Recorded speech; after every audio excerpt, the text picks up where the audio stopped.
theosophical groups, all under this banner of universal brotherhood. So that hopefully provides a bit of a context to where everything fits in terms of the relationships between different groups. But from now on, I'm going to simply refer to the theosophical movement, meaning collectively all of these groups. So there's often this talk in certain theosophical groups about going back to Blavatsky, the idea that there has been a divergence of ideas, that these ideas have drastically shifted or changed from perhaps how Madame Blavatsky originally intended them to be understood and put into practice. However, I think what should be emphasized is looking ahead towards the future, and that we should be considering the progression of the movement as a moving forwards with Blavatsky rather than a going back. And I think this is very much what Madame Blavatsky would have envisioned for not just the Theosophical Society, but for the Theosophical movement as a whole.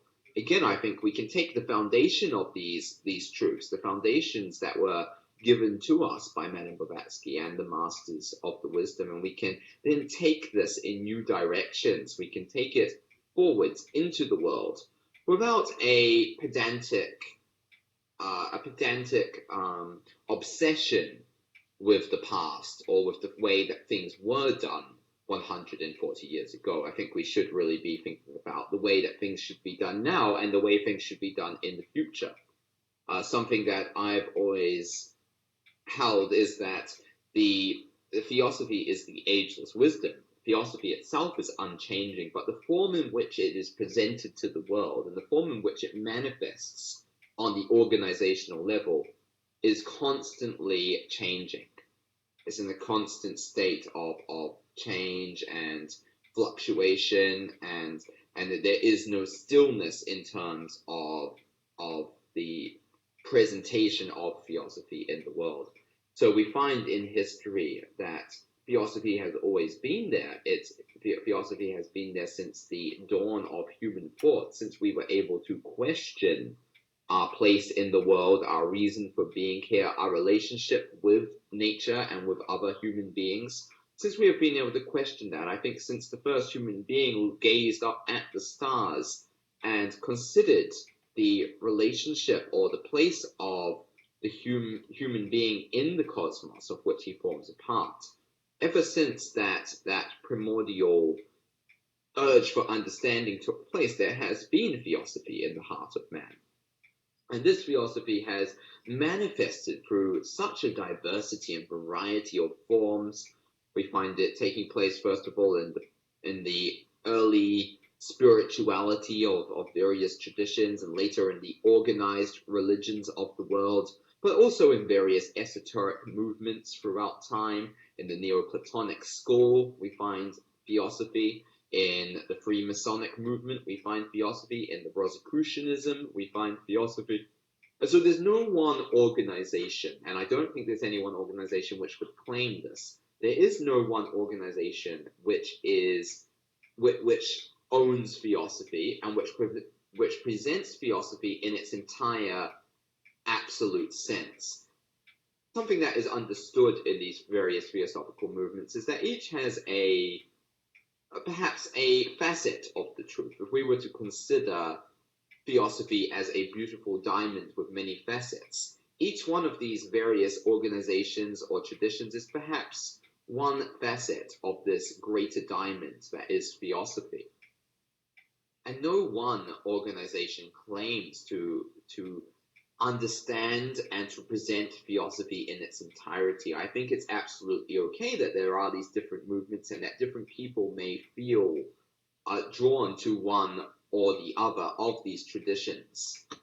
One of the most beautiful things about life is its diversity, and that applies equally to us as human beings. We are very diverse in the way that we think and the way that we interact with the world, and because of this, we require different channels whereby to come into touch with this ageless wisdom. And that may be through the channel of an organization such as the Theosophical Society or the Temple of the People, or it may be through the means of organized religion, or it may be through the means of some kind of personal spiritual path. And all of these are equally valid and all of these are okay. So I think with that being understood, the infighting and the schisms that took place in the past are put more into their proper context, and we understand that these are not so important or fundamental to the timeless truths that underlie the shifting happenings on the surface of the ocean of philosophy. Right, so I'm sorry, there seems to be a delay. There we go. So I do think it's very important, or in particular in the case of the Theosophical movement, but also in the case of all movements that have been in existence for any significant period of time, to consider the objectives on which such a movement was founded, and to question whether these objectives have been accomplished or if there remains work to be done. So no organization or movement wants to find itself being redundant. Every organization or movement is obviously founded with the intention of being of some purpose to the world. And so we would hope that the Theosophical movement continues to be relevant to the world. And so it might be helpful to ask a number of questions to check its continuing relevance. Because if the work has already been accomplished, what would be the purpose of the continuance of the movement? In this situation, there would either be the need for new objectives to be formed, or the longevity of the movement would become a matter of tradition rather than that of practicality, and we do find that being the case in certain aspects of organized religion and other groups as well.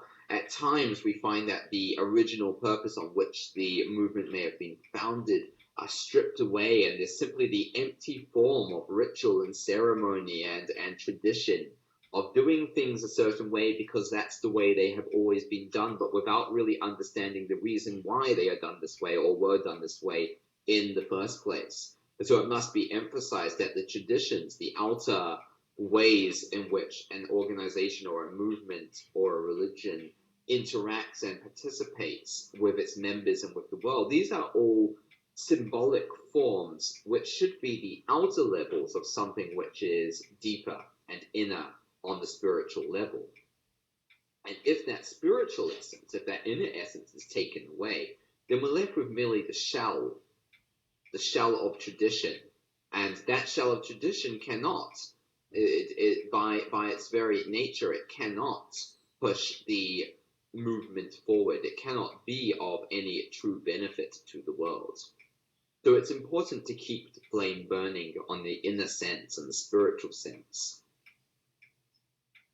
And then if there is still work to be done, and then we need to question why the objectives have not been accomplished.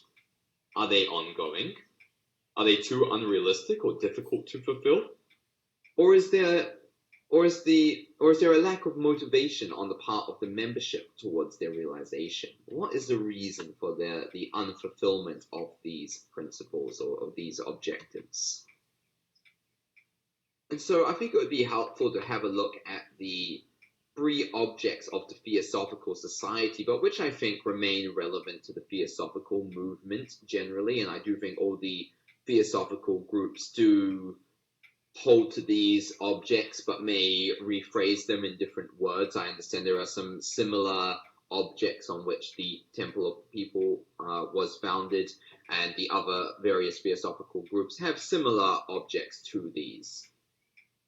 So the first is to form a nucleus of the universal brotherhood of humanity, without distinction of race, creed, sex, caste, or color.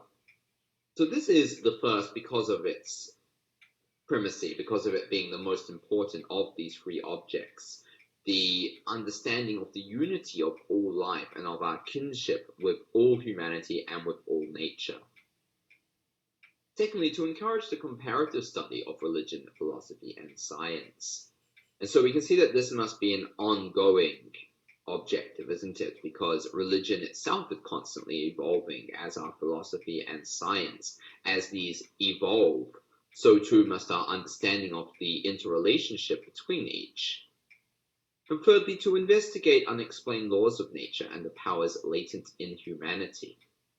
And so this third one is also very significant in terms of understanding our true nature and the way in which we interact with the world and our place in the world.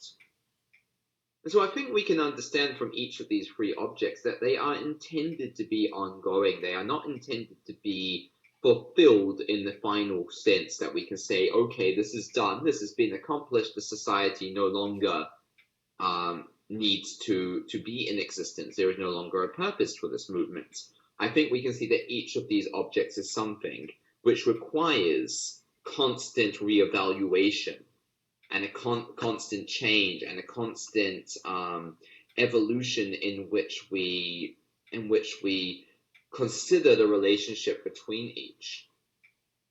And so it's an ongoing process that cannot be considered to be completed while we are faced with the fact of disunity in our world. And disunity is also one of the it's the nature of Maya, it's the nature of our illusion, of our manpantaric existence, that we perceive distinction between ourselves and others. And while this distinction exists, this perceived distinction exists, we cannot say that there has really been a foundation of universal brotherhood in the world. There is always more work to be done. And this applies likewise to the fundamentalism and the prejudice that limit our appreciation and understanding of the interrelated studies of religion, philosophy, or science.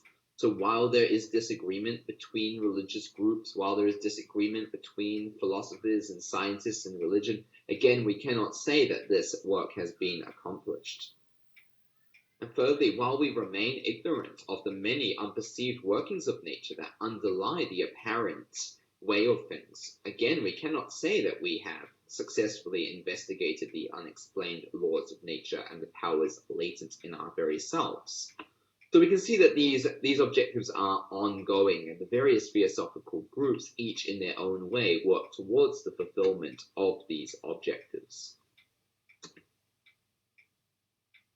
And so there is then much work left to be accomplished. John Algeo, the past vice president of the Theosophical Society, in his article titled About the Future of the Theosophical Society, he puts 5 things to consider, and I think these apply also to other theosophical groups. He states that the 5 most important aspects to consider